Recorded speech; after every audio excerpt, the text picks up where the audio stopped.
Hello বন্ধুরা, good morning. তো দেখো সবজি নিয়ে বসে পড়েছি। কালকে রাতে নিয়ে এসছে এই যে পেঁয়াজ কলি। আমি যখন এটা তখনই ভালো লাগে, আমি বলেছিলাম দিনের বেলা নিয়ে আসো, তো দিনের বেলা আবার কোথায় দৌড়াদৌড়ি করবে, কাছাকাছি সবজি তো সেরকম বসে না আমাদের, রাতেই নিয়ে এসছে। তখন পেঁয়াজ কলি কাটছি, আর এই দেখো পেঁপেটা বের করে গেছে। আজকে পেঁপের তরকারি হবে। অনেক তো সিদ্ধ খেলাম, কালকে ডালে খেয়েছি, আজকে তরকারি খাবো।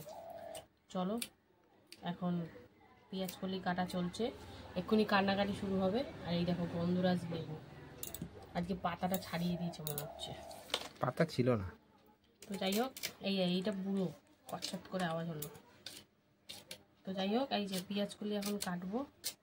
পেঁয়াজ কলির কথা মনে বললি আমার শুধু আমুদি মাছ, ভোলা মাছ, এইসব মাছের কথা মনে পড়ে যায়, কারণ ওগুলোর সাথে বেশি ভালো যায়।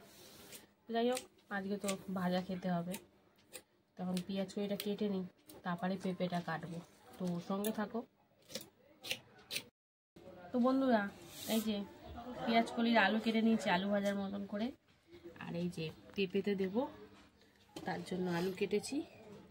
আলুর মধ্যে চুল পড়ে গেছে। তো যাই হোক, এখন পেঁপে কাটছি। পেঁপেটা দাওয়া আজকে কী করেছি, কেটে দানাগুলো সাফ করে নিয়েছি। এখানে দানা দানা হয়ে যায়, তারপরে তুলতে গিয়ে আমার খুব কষ্ট হয়, ভাল লাগে না আমার তুলতে। আর পেঁপে কাটতে আমার ভালো লাগে না, কিন্তু এখন কিছু করার নেই, বলে না মানুষের অসুবিধায় পড়লে তখন কিছু করার নেই, করতেই হয়। তো পেঁপে খেতে কিন্তু আমি অতটা পছন্দ করি না, কিন্তু এখন বাধ্য হয়ে খেতে হচ্ছে। ঠেলায় না পড়লে বিড়াল গাছে ওঠে না, সেই হচ্ছে দশা। তো পেঁপে কাটতে গিয়ে আমার কষগুলো লাগে, আমার কেমন লাগে। এই যে পেঁপে হবে, পেঁপে আজকে পুরো পেঁপে দিয়ে পুরো ফ্যামিলিকে চেপে দেবো। তো চলো কেটে নিই। ভাবছি করে সোয়াবিন দিয়ে দেবো, তাহলে মেয়েটার খেতে সুবিধা হবে, ও তো সোয়াবিন পছন্দ করে। তো পেঁপে আলু, আর ওদিকে আলু আর পেঁয়াজ কলি সব কাটা তো কমপ্লিট। এখানে আজকে পেঁয়াজ রসুন দিয়ে করবো। নিরামিষটা বেশি ভালো লাগে ঠিকই, তো পেঁয়াজ রসুন দিয়ে করি, দেখি কেমন লাগে। ভালোই লাগবে, কিন্তু পেঁয়াজ রসুন ছাড়াটাই বেশি ভালো লাগে, বলো? বলতে পারবো না, না খেলে কি করে বলবো। সেটাই তো। ওই যে আদা রসুন পেঁয়াজ টমেটো সব রেখেছি, একে একে কেটে নেবো। তো চলো দেখতে থাকো, দেখাবো তোমাদের কিভাবে কি করি না করি। পেঁপে আলু সোয়াবিন দিয়ে তরকারি। তো মেনু তো তোমরা বুঝেই গেছো।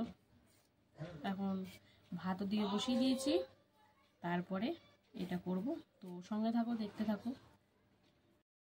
এই দেখো ভাত প্রায় কিন্তু হয়েই গেছে, এখন নাবিয়ে গড় দেওয়ার পালা। এই দেখো ভাত হয়ে গেছে এইদিকে, আর এইদিকে পাঁপড় ভাজাও কিন্তু হয়ে গেছে, দেখতে পাচ্ছ, এক বাটি পাঁপড় ভেজে নিয়েছি। আর এখানে দেখো তারপরে বসিয়ে দিয়েছি শুকনো লঙ্কা ফোড়ন দিয়ে পেঁয়াজ কলি আর আলু একসাথে ভাজা। কোথায় গেল শুকনো লঙ্কাগুলো, হারিয়ে গেল নাকি? কোথায় গেল এই যে শুকনো লঙ্কা। তো চলো পেঁয়াজ কলিটা ভাজা করব। তো একটু দেখো জল বেরিয়েছে মোটামুটি পেঁয়াজ কলি দিয়েও। তো লবণ হলুদ দিয়ে দেবো। তো সঙ্গে থাকো, দেখতে থাকো। একটু জল ভাব যেতে না যেতেই দেখো লবণ আর হলুদ দিয়ে দিলাম। তো চলো লবণ হলুদ দিয়ে এখন সুন্দর করে লাল লাল করে ভেজে নেবো পেঁয়াজ কলি আর আলু। তো সুন্দরভাবে মিশিয়ে নিলাম। তো চলো প্রপার ভাজা হলে তোমার সাথে শেয়ার করব। পেঁয়াজ কলি আলু ভাজা দিয়ে কিন্তু রুটি ভাত উভয়ই দারুণ লাগে খেতে। তো চলো ভাজা হোক, তারপরে আসছি। বন্ধুরা, এই যে লাল লাল করে পেঁয়াজ কলি আলু কিন্তু ভেজে নিয়েছি। তো চলো এবার নাবিয়ে নেব, সুন্দর করে সিদ্ধও হয়ে গেছে। চলো নাবিয়ে এবার পেঁপের তরকারিটা বসাবো। তো চলো এটা নাবিয়ে নিই, তারপরে আসছি আবার। পেঁপে আলু তরকারি বসাবো, তার জন্য তেজপাতা আর জিরে ফোড়ন দিয়ে এখন পেঁয়াজটা একটু ভাজাভাজি করছি। মোটামুটি হালকা করে ভাজা হয়েই গেছে। তো চলো এবারে পেঁপে আর আলুটা দিয়ে দিই। পেঁপে আলু দিয়ে সুন্দর করে আবার একটু হালকা করে ভেজে নেব, তারপরে একে একে মশলাপাতি অ্যাড করতে হবে। এদিকে দেখো পেঁয়াজ কলি ভাজা হয়ে নাবিয়ে রেখেছি। তো চলো পেঁপে আলুটা একটু হালকা করে ভাজা হোক, তারপরে কী মশলাপাতি দেবো তোমাদের সাথে শেয়ার করবো, সঙ্গে থাকো। পেঁপে আলুটা দিয়ে দিলাম লবণ আর হলুদ দিয়ে সুন্দর করে একটু মিশিয়ে হালকা করে একটু ভাজা করে নিই। তো হালকা করে একটু ভাজা করে তারপরে মশলাপাতি একে একে দেবো। তো চলো পেঁপে আলুটা একটু হালকা করে ভেজে তারপরে আবার আসি। এই যে হলুদ আর লবণ দিয়ে সুন্দর করে ভেজে নিলাম। তো চলো এবারে কি দেবো, এই যে আদা রসুন বাটা, টমেটো, লঙ্কা, জিরের গুঁড়ো, ধনিয়া গুঁড়ো সব দিয়ে এবার চলো হালকা করে একটু কষিয়ে নিই। আমি কিন্তু আজকে রসুন দিয়েছি, যেহেতু পেঁয়াজ দিয়েছি এবং রসুনও দিলাম। তো আদা রসুন বাটা, টমেটো, জিরের গুঁড়ো, ধনিয়া গুঁড়ো আর টমেটো কাঁচা লঙ্কা, তো চলো সব দিয়ে সুন্দর করে কষিয়ে নিই। এই যে দিয়ে দিলাম কাশ্মীরি লঙ্কার গুঁড়ো আর সাথে একটু সবজি মশলা। তো চলো সব মশলা দিয়ে একদম সুন্দর করে কষিয়ে নিই, তারপরে কী দেবো এটা তোমাদেরকে দেখাবো। তো সঙ্গে থাকো, দেখতে থাকো। এই যে সুন্দর করে কষিয়ে নিলাম, মশলার একদম কাঁচা গন্ধ কিন্তু চলে গেছে। তো এবার চলো দিয়ে দিচ্ছি এই যে কটা সোয়াবিন। তো এটা দিয়েও কিন্তু সুন্দর করে কষিয়ে নেবো যাতে মশলার গন্ধ একদমই না ছাড়ে, আর এটার সাথে সুন্দর করে মশলা মিশে যায়। তারপরে পরিমাণ মতন জল টল দেবো। তো চলো এটা সুন্দর করে কষিয়ে নিই, তারপরে আবার আসছি। এই যে পরিমাণ মতন জল দিয়ে দিয়েছি। তো চলো সুন্দর করে নাড়া দিয়ে এবার সিদ্ধ করে নেওয়ার পালা। আর দিয়ে দেবো একটুখানি চিনি। চিনি না দিলে যেন খাবারের ব্যালেন্সটা আসে না। তো যাই হোক, দিয়ে এবার সুন্দর করে সিদ্ধ হওয়া অবধি অপেক্ষা করব। তো দেখতে থাকো, মিনিট 10 মতন সিদ্ধ করে নিলেই হবে, কারণ পেঁপে তো একটু দেরি হয় সিদ্ধ হতে। তো চলো কি হয় না হয় তোমাদেরকে দেখাবো। তো তার আগে একটু ঢাকা দিয়ে দিই। এই যে বন্ধুরা, এই দেখো আলু পেঁপে একদম সুন্দর করে সেদ্ধ হয়ে গেছে, দেখতে পাচ্ছ।